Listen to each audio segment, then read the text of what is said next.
ಇವತ್ತೇನು ಮಾಡೋಣ, ಮೂರನೇ ಎಕ್ಸಾಂಪಲ್ ಅನ್ನ ನೋಡೋಣ. ಕ್ವಶನ್ ನೋಡೋಣ. ಪೇಂಟ್ ಅನ್ನು 74128 ಅನ್ನೋದು ಎಕ್ಸೆಲ್ ಅನ್ನು 93596 ಅಂತ ಬರೆದ್ರೆ ಎಕ್ಸೆಪ್ಟ್ ಅನ್ನ ಹೆಂಗ್ ಬರೀತಾರ ಅಂತ ಐತಿ. ಫಸ್ಟ್ ನಾವಿಲ್ಲಿ ಏನ್ ಮಾಡ್ಕೊಳ್ಳೋಣ, ಬರ್ಕೊಂಡ್ಬಿಡು. PAINT ಪೇಂಟ್ ಅನ್ನು ಏನಾದ್ರು ಬರ್ಕೋತೀವಿ, 74128. ಎಕ್ಸೆಲ್ EXCEL ಇದನ್ನ ಏನಂತ ಬರ್ಕೋತೀವಿ, 93596 ಈ ತರ ಬರ್ಕೊಂಡ್ವಿ. ಹಂಗಂದ್ರೆ ಈ ಎಕ್ಸೆಪ್ಟ್ ಅನ್ನ ಏನಂತ ಮರಿತೀವಿ ಅಂತ ಕ್ವಶನ್.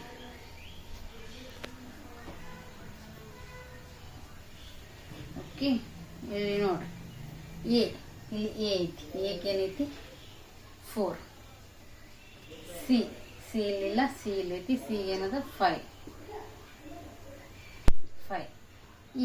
ಇಲ್ಲೇನೈತಿ 9 ಐತಿ, ಇಲ್ಲಿ 7 ಐತಿ, 9 ಐತಿ, 9. ಪಿ ಏನೈತಿ 7, ಪಿಗ 7. ಟಿ ಏನೈತಿ 8. ಹಂಗಂದ್ರೆ ಆನ್ಸರ್ ಏನು, 455978. ಇದು ಏನು ಆನ್ಸರ್. ಹಂಗಂದ್ರೆ ಎಕ್ಸೆಪ್ಟ್ ಅನ್ನು ನಾವು 455978 ಅಂತ ಬರೀಬಹುದು.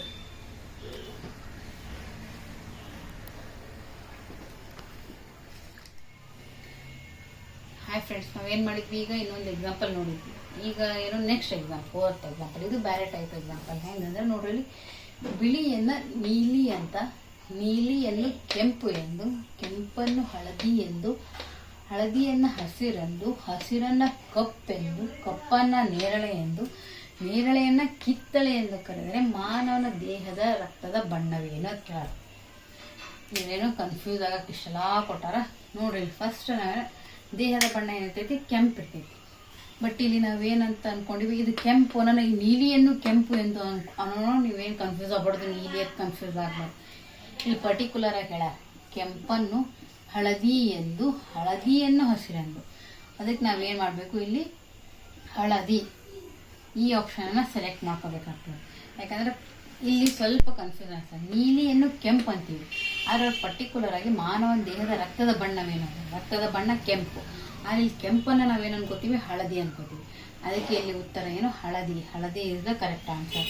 ನಿಮ್ಗೆ ಕನ್ಫ್ಯೂಸ್ ಆಗಿ ನೀಲಿ ಅಂತ ಅನ್ಕೋಬೇಡ್ರಿ, ಯಾಕಂದ್ರೆ ನೀಲಿ ಕೆಂಪ, ಬಟ್ ಕೆಂಪು ಹಳದಿ. So answer A is the correct answer. ನೋಡಿ, ಇದು ಇನ್ನೊಂದು ಎಕ್ಸಾಂಪಲ್. ಒಂದು ಸಾಂಕೇತಿಕ ಭಾಷೆಯಲ್ಲಿ ಕೋಲ್ಡ್ ಟಿಪ್ ಮಾಟ್ ಅನ್ನ ಹೆಂಗ್ ಬರೀತೀವಿ ಅಂದ್ರೆ, ಸಿಂಗಿಂಗ್ ಈಸ್ ಅಪ್ರಿಷಿಯೇಬಲ್ ಅಂತ ಬರೀತಾರೆ. ಮಾಟ್ ಬಸ್ ಮೀನ್ ಅಂದ್ರೇನು, ಡ್ಯಾನ್ಸಿಂಗ್ ಈಸ್ ಗುಡ್ ಅಂತ ಅರ್ಥ.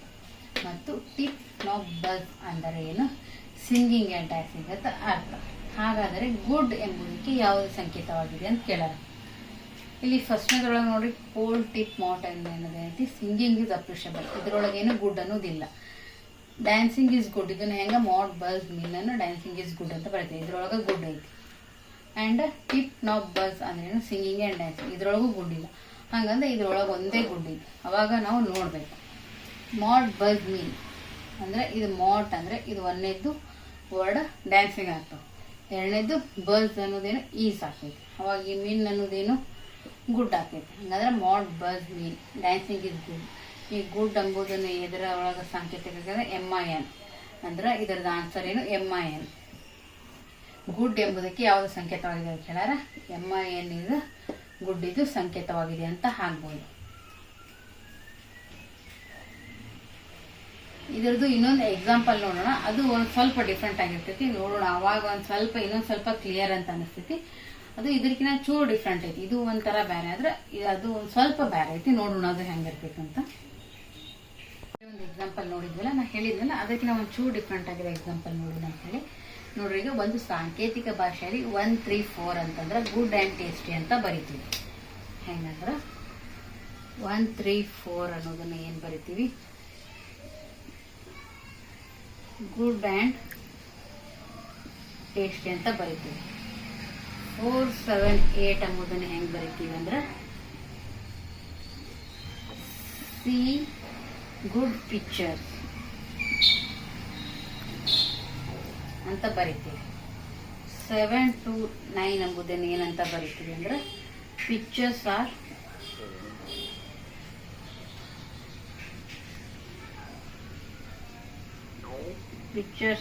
ಪೇಂಟ್ಸ್ ಅಂತ ಆಗ್ತದೆ. ಅವ್ರೇನು ಕೇಳಾರೆ, ಈ ಕೆಳಗಿನಲ್ಲಿ ಯಾವುದು ಸಿ ಎಂಬುದರ ಸಂಕೇತವಾಗಿದೆ ಅಂತ ಐತಿ. ಇವಾಗ ನಾವೇನ್ ಮಾಡ್ಬೇಕು, ಇದ್ರೊಳಗಿಂದ ತಕ್ಕೋಬೇಕಾಗ್ತೈತಿ. ಇದ್ರೊಳಗೆ ಒಂದೇ ಸಿ ಐತಿ, ಅಲ್ಲಿ ಇಲ್ಲಿ ಕನ್ಫ್ಯೂಸ್ ಆಗ್ತೈತಿ ಯಾವುದದ್ದು ಸಿ ಯಾವುದಕ್ಕೆ ಗುಡ್ ಬರ್ತೈತಿ.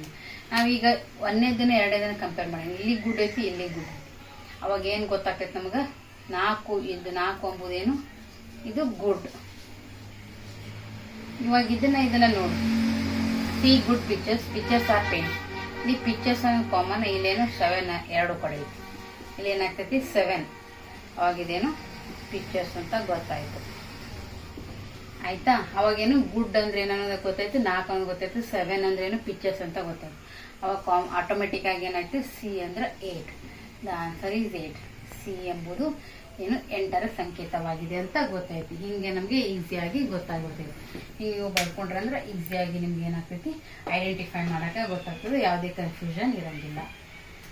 Thank you. ನಾವು ನೋಡಿದ್ವಿ ಕೋಡಿಂಗ್ ಆ್ಯಂಡ್ ಡಿಕೋಡಿಂಗ್ ಬಗ್ಗೆ ಎಲ್ಲ ರೀತಿಯಾದ ಎಕ್ಸಾಂಪಲನ್ನು ನೋಡಿದ್ವಿ. ನಿಮಗೆ ಏನಾದರೂ ಡೌಟ್ ಇದ್ರೆ ಅಥವಾ ಇನ್ನೊಂದಿಷ್ಟು ಎಕ್ಸಾಂಪಲ್ ಬೇಕಾಗಿದ್ರೆ ಕಮೆಂಟ್ ಮಾಡಿರಿ, ನಾನು ಇನ್ನೊಂದಿಷ್ಟು ಎಕ್ಸಾಂಪಲ್ನ ಎಕ್ಸ್ಪ್ಲೇನ್ ಮಾಡ್ತೀನಿ.